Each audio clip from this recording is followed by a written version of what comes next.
거기서 여호와께서 복을 명령하셨나니 곧 영생이로다. 아멘. 네. 어제부터 우리 경동 지역의 SFC 중고등부 수련회가 시작이 됐어요. 그래서 우리 시온이하고 우리 예온이하고 지금 저녁 형근의 말씀 들으러 가 있습니다. 그래서 오늘 말씀 듣고 있는데, 제가 어제 교회 경건에 설교하고 왔는데요, 제가 이렇게 설교했습니다. 세상에서 가장 아름다운 은행이 어딘지 아느냐? 애들이 맞추더라고요. 그럼 세상에서 가장 아름다운 은행이 어딥니까? 네, 농협은행. 왜 농협이 가장 아름답습니까? 예, 너무 예쁜 행. 예, 뭔지 모르겠죠. 외국인들이 농협을 말할 때, 농협은행을 말할 때 너무 예쁜 행 이렇게 부른답니다. 너무 예쁜 행. 지금 광고도 하고 있어요. 농협이 가장 예뻐지는 은행인가 해서 한소희입니까? 네, 한소희 씨가 이제 광고하더라고요. 너무 예쁜 행. 그래서 여러분들은 모르지만 애들은 다 알더라고요. 저기 통했습니다. 애들이 막 웃고 좋아하더라고요. 그러면서 세상에서 가장 아름다운 사람이 누군지 아느냐? 예배하는 사람이다. 오늘 이 자리에 모인 여러분들이 가장 아름답고 예쁘다. 하나님 보시기. 하나님 우리를 예배하도록 지으셨기 때문에 예배하는 자들을 가장 아름답다 하신다. 그래서 오늘 말씀과 기도의 자리에 나온 여러분들이 가장 아름답고 예쁘고요. 특별히 이제 또 목사의 입장에서 수요기도에 오는 분들이 가장 예쁘고 아름답습니다. 그래서 더 우리 성도들이 다 이 자리에 가득 찼으면 좋겠고, 제가 늘 이제 저희 교회 이제 또 자랑할 때 우리는 수요기도회 주일 예배 모이는 숫자가 거의 같다, 이제 그런 이야기를 했어요. 근데 어디 가서 이제 그런 얘기를 못할 코로나 지나면서 이게 막 지금 한국 출산율처럼 막 훅 떨어지고 있습니다. 지금 우리나라 출산율이 굉장히 심각하잖아요. 2023년도에 23만 5천 명 정도 신생아 태어났대요. 2022년도에는 25만 명. 25만 명도 역대 최소였는데, 올 작년은 더 줄어가지고 0.78% 정도 된대요. 전 세계에서 지금 이제 이 인구 성장률, 이제 출산율이 3년 연속 세계 꼴찌고, 70년대, 60년대는요, 한 해에 100만 명이 태어났습니다. 100만 명. 우리 재현님 성도 태어날 때 이제 한 해 100만 명. 이 경쟁률이 엄청났죠. 그때는 대학 가려면. 그러다가 지금 이렇게 떨어졌어요. 1950년대 6.25 전쟁이 일어났는데, 그때 출산율이 이제 전쟁 때문에 많이 줄었었어요. 한 해에 60만 명이 태어났더라고요. 전쟁 통해. 근데 그 다음 해부터 이제 회복을 해서 70만 명, 80만 명. 그러니까 지금 전쟁통에도 60만 명이 태어났는데, 지금 이제 25만 명도 안 되게 태어난다면 지금 대한민국이 전쟁 상황이라는 거예요. 근데 더 놀라운 것은 그때 인구가 2천만 명입니다. 1950년대 2천만 명. 근데 지금은 우리가 5천만 명이 넘는데, 굉장히 진짜 우리가 좀 인구 절벽의 시기를 이제 살아가고 있어요. 2010년도 들어가면서 3포 세대가 막 이제 나왔습니다. 연애를 포기하고 결혼을 포기하고 출산을 포기하고. 그 세대가 IMF 때 이제 주로 이제 자라났던, 어린 시절 보냈던, 청년 되어서 졸업할 때 또 취업의 어려움을 겪으니까 3포 세대가 나왔는데, 그 3포 세대가 2020년 들어오니까 출산율이 30만 명 이하, 20만 명대로 막 이제 떨어지는 거죠. 저는 이게 교회의 위기로 연결된다고 생각합니다. 교회의 출산율, 또 젊은 세대, 새로운 사람이 유입되는 게 엄청나게 급격하게 줄어든 교회의 위기입니다. 그래서 우리 정신을 좀 바짝 살아야 되고, 더 기도하고 울어야 될 때입니다. 우리의 자녀를 위하여, 또 우리의 시대를 위하여, 우리 교회를 위해 울어야 될 때입니다. 제가 우리 교회에 이제 좀 수요기도에 참석하는 숫자들이 점점 줄어드는 걸 보면서 위기의식을 많이 느낍니다. 그래서 어떻게 해야 이걸 다시 복원할 수 있을까 좀 고민이기도 하고, 그래서 올해는 좀 수요기도에 더 활성화할 수 있도록 제가 좀 신방해서 찾아가서 권고하고 권면하고 오신 분들은 너무 잘 오셨고 또 우리의 또 이 시간이 결코 작은 시간 또 별것 아닌 시간이 아닙니다. 우리의 삶과 가정과 교회를 지킬 수 있는 복된 시간을 꼭 기억하시고 또 함께 말씀과 기도에 우리가 또 매진했으면 좋겠습니다. 백사님 3편은 예배의 영광을 우리에게 보여주는 노래죠. 주일에 세 가지 예배의 영광을 소개했습니다. 첫째는 예배는 위로부터 내려오는 것이다. 하나님께서 우리를 불러주신 것이다.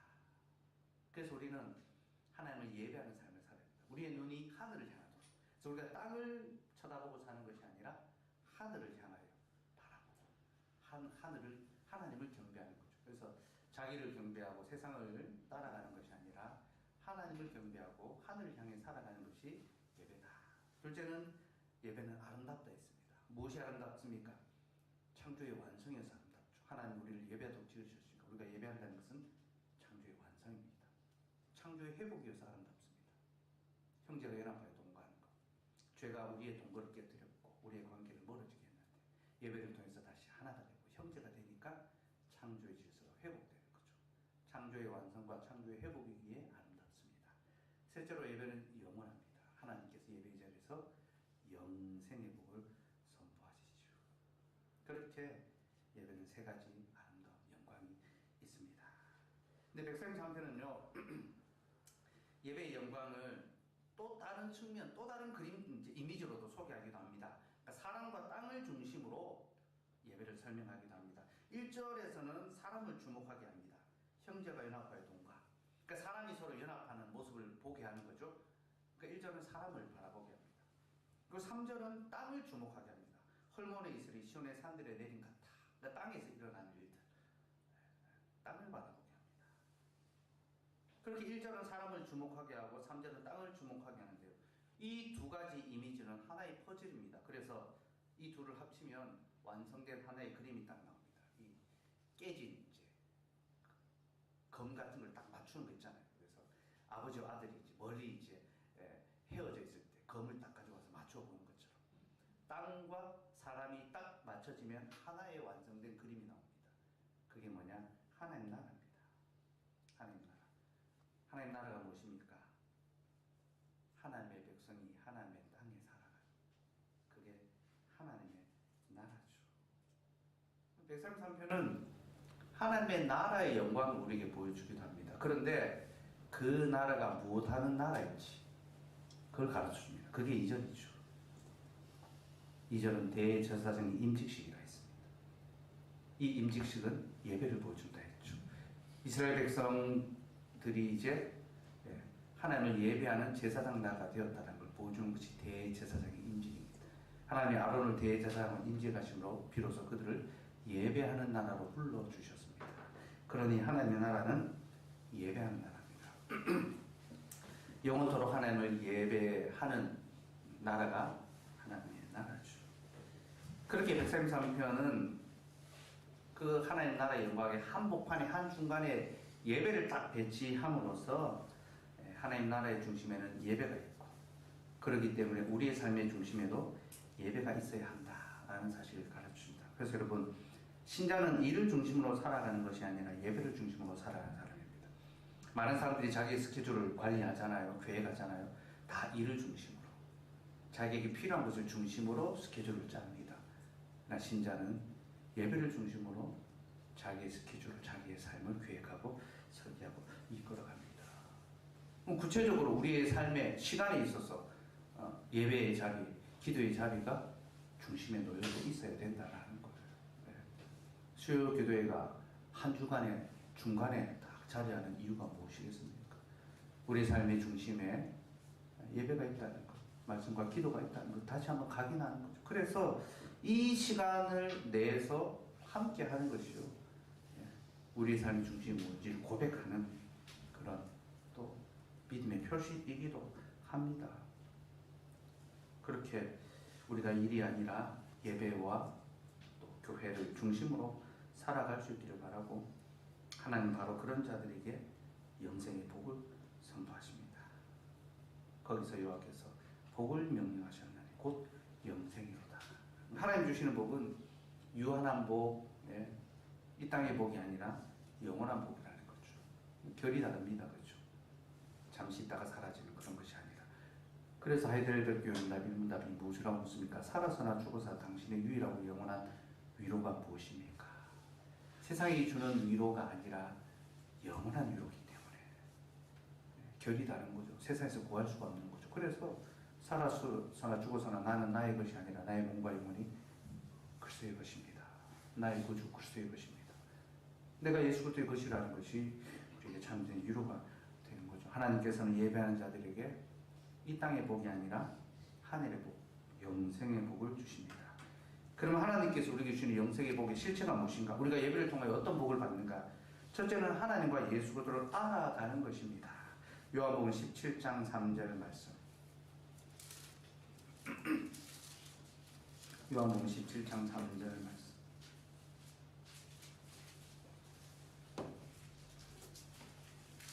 같이 읽읍시다. 예. 시작. 영생은 곧 유일하신 참 하나님과 그가 보내신 자 예수 그리스도를 아는 것입니다. 영생은 유일하신 참 하나님과 그가 보내신 자 예수 그리스도를 아는 것. 그러니까 하나님과 예수 그리스도를 알아가는 것이 영생입니다. 하나님께서 예배를 통하여 우리에게 자신을 알려주시죠. 말씀을 통하여 자기를 계시하십니다. 드러내십니다. 성찬을 통하여 자신이 어떤 분인지 그 사랑을 맛보게 하십니다. 예배의 순서를 통하여 하나님의 사랑과 그 언약의 속성들을 속속들이 알도록 우리에게 은혜를 베푸십니다. 그런데 우리는 예배를 통해서 영원하신 삼위 하나님을 알아갑니다. 여러분, 우리에게 이보다 더 귀하고 복된 것이 어디에 있겠습니까? 유한한 우리가, 미천한 우리가 영원하신 존귀하신 하나님을 안다는 것. 예, 여러분, 예배를 통하여 삼위 하나님을 알아가는 그 기쁨의 복을 누리시기 바랍니다. 둘째는 하나님과의 연합입니다. 예배는 하나님과 연합하는 현장이죠. 이것은 하나님과 우리의 관계가 회복됐다는 것이고 우리 안에 죄의 문제가 해결됐다는 것입니다. 여러분, 예배 때 중보자가 필요한 이유는 우리가 죄인이기 때문이라 했죠. 우리가 죄인이기 때문에 우리는 제사장을 통하여 하나님께 나아갈 수밖에 없습니다. 그런데 그 인간 제사장들은 그들 역시 연약함이 둘러싸이는 죄인들입니다. 우리와 같습니다. 그래서 그 제사장들을 통해서는 온전한 예배를 드릴 수가 없습니다. 그래서 참되고 영원하신 예수 그리스도 대제사장 예수 그리스도가 오셔서 단번에 우리의 모든 죄를 다 사하여 주심으로 우리를 담대히 은혜의 보좌 앞으로 이끌어 가십니다. 그래서 우리는 예배의 자리에서 이제 하나님과 연합한 더불어 교제하는 기쁨을 누릴 수 있게 되죠. 하나님과 화목된 자들입니다. 고대의 언약을 맺을 때 언약이 잘 맺어지면, 화평의 언약이 잘 맺어지면 항상 끝나고 하는 순서가 있습니다. 밥 먹는 겁니다. 화평의, 화친의 식사를 합니다. 식사하지 않으면 그 조약은 체결이 안 되는 거예요. 성립이 안 되는 겁니다. 같이 식사하는 거죠. 함께 연합했다는 거죠. 우리의 예배가 하나님과의 연합이고 그 관계의 회복이고 화평의 언약이 맺어졌기 때문에 하나님께서는 우리에게 식사를 제공하십니다. 성찬, 주의 상에서 먹고 마시고 함께 연합하는 기쁨을 주시는 거죠. 우리는 그 식탁에 둘러앉아 먹고 마시면서 하나님과의 사귐을 얻습니다.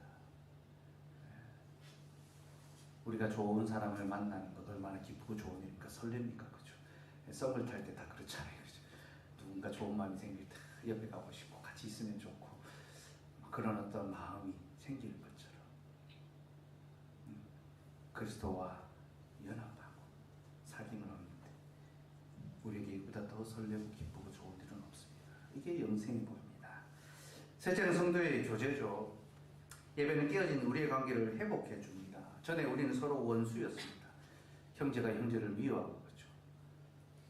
남편이 아내를, 아내가 남편을 공격하는 그런 삶을 살았습니다. 그러나 이제 그리스도 안에서 우리는 한 식구, 한 몸이 되었고 예배를 통해 죄인도 원수도 친구로 변하게 됩니다. 그래서 예수님께서 하나님께 예배하기 전에 형제가 다툰 것이 있거든 먼저 가서 화해하고 오라는 거죠. 이건 예배보다 화해가 더 중요하다는 것이 아닙니다. 예배의 본질이 무엇인지를 가르쳐 주신 겁니다. 예배는 화평하는 자리고 죄인도 원수도 친구가 되는 자리라는 겁니다. 우리가 부부간의 갈등과 어려움이, 또 부모 자식 간의 형제 간의 갈등과 어려움이, 또 성도들 간의 어려움이 있을 때, 예배 자리에 왔을 때, 예배가 우리의 관계를 회복하는구나, 다시 하나 되게 하고 다시 연합하고. 그래서 예배는 깨어진 우리의 가정과 우리의 삶을 치유하는 그런 곳이 되는 거죠. 얼마나 교회가 아름답습니까? 얼마나 복된 곳입니까? 그렇죠? 네. 우리가 서로 연합하고 교제할 수 있는 것, 우리에게 이보다 더 감사한 일은 없습니다. 우리는 이 세 가지 영생의 복들을 받아 누립니다. 그런데 여러분, 이 영생의 복은 영생의 복으로만 끝나지 않습니다. 하나님께서 우리에게 영생의 복을 주신다는 것은요, 곧 우리에게 일용할 복도 주신다는 겁니다. 여러분, 예수 그리스도 자기의 독생자를 아끼지 않고 우리에게 주신 이가 어찌 우리에게 다른 것을 아끼겠느냐, 후히 주시지 않겠느냐, 그렇게 말합니다. 영원한 복, 영생의 복을 우리에게 주신 하나님께서 어떻게 유한한 일용할 복, 일생의 복을, 이 땅의 복을 주지 않으시겠습니까? 이것은 하나님을 오해하는 것입니다. 우리 하나님 영생의 복을 주는 건 아닙니다. 영생의 복을 주신다는 것은 그와 관계된 다른 부차적인 것, 엑스트라 복을 더하여 주신다는 겁니다. 일용할 복을 다 채워 주신다는 거죠. 그게 3절의 내용입니다. 헐몬의 이슬이 시온의 산들에 내린 것 같도다. 이 말은 이제 이스라엘의 이제 삶을, 백성들의 삶을 윤택하게 하고 지탱해주는 원리가 뭔지를 보여주는 겁니다. 헐몬은 북쪽에 있는 산이고 그 헐몬의 이슬이 녹아 흘러서 요단강이 시작됩니다. 요단강이 파란시죠. 그 강이 흘러 시온의 산들, 예루살렘까지 이어집니다. 그 요단강은 이스라엘 백성들의 생명의 젖줄이죠. 그렇죠? 농사가 되게 만들고 삶이 영이 되게 만듭니다. 그렇죠? 그래서 헐몬의 이슬이 시온의 산들에 내린다라는 것은요, 하나님께서 이스라엘 백성들의 삶을 풍요롭게 하시고 윤택하게 하시고 은혜의 강물을 흘려 보내신다. 곧 하나님께서는 자신을 예배한 자들의 삶을 지키시고 풍요롭게 해주십니다. 여러분, 하나님께서 우리의 영혼만이 아니라 몸도 지으셨다는 것을 아시기 바랍니다. 하나님 우리의 몸도 지으셨습니다. 그러나 우리의 몸을 지으셨기에 우리의 몸의 필요를 아십니다. 우리에게 무엇이 필요한지. 우리가 굶으면 배가 고프고, 우리가 일을 하지 않으면 살아갈 수 없고, 우리의 필요를 아십니다. 그 시기에 맞게, 그 상황에 맞게 무엇이 필요한지를 알고 계십니다. 공부할 때는 지혜가 필요하다는 걸 아시고, 졸업할 때는 직장이 필요하다는 걸 아시고, 가정을 이룰 때는 그 가정에 필요가 있다는 것을 다 아십니다. 그래서 하나님은 우리의 육신에 건강을 주시고 지혜를 주시고, 또 우리가 땀 흘려 일할 수 있도록 우리에게 일터를 허락해 주십니다. 그리고 우리가 손을 하는 그 일에 합당한 열매를 주시죠. 콩 심은 데 콩 나고 팥 심은 데 팥 난다. 심은 대로 거둔다. 사람들은 자기가 열심히 살아서 어떤 결과를 얻는다고 생각합니다. 근데 그 말은 하나님의 섭리입니다. 하나님이 콩 심은 데 콩이 나게 하시니까 콩이 나는 거죠. 그렇죠? 우리의 손으로 하는 그 일에 하나님께서 열매를 주시기 때문에, 결과를 주시기 때문에 우리가 소득을 얻고 삶을 이어갈 수 있는 것입니다. 그렇게 우리 하나님께서는 우리의 몸의 필요를 아시고 우리의 건강과 직장과 삶의 열매들을 허락해 주십니다. 그래서 우리는요, 이 모든 것들이 당연하게 오는 것이며 아님을 알고 하나님께 기도해야 됩니다. 건강, 내가 건강한 거 아닙니다.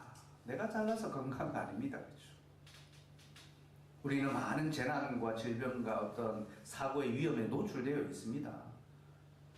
시시각각으로 언제 우리에게 그런 위험이 닥칠지 모릅니다.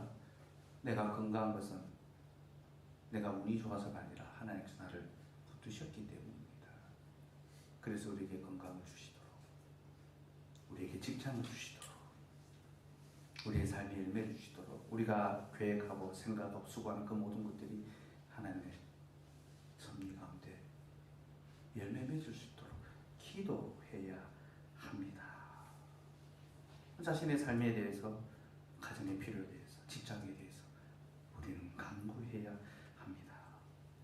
우리 하나님께서 우리 삶의 모든 것을 주관하시고 또 채워주시기 때문에 우리는 우리의 모든 필요를 구체적으로 조목조목 아뢰 수 있어야 합니다. 이것이 하나님의 섭리를 믿는 자의 삶입니다. 곧 하나님의 섭리를 믿는다는 것은 모든 것이 합력하여 선을 이루겠지라고 그냥 그렇게 감나무 밑에 앉아서 입을 벌리고 있는 것이 아니라 감나무를 타고 올라갑니다. 감을 따는 사람입니다. 조목조목 구체적으로 하나님의 도우심을 구하고 그 표를 아뢰고 내가 어떻게 수고하고 열심을 내어서 이 일을 감당해야 될까 고민하고 그 일을 해가는 것입니다.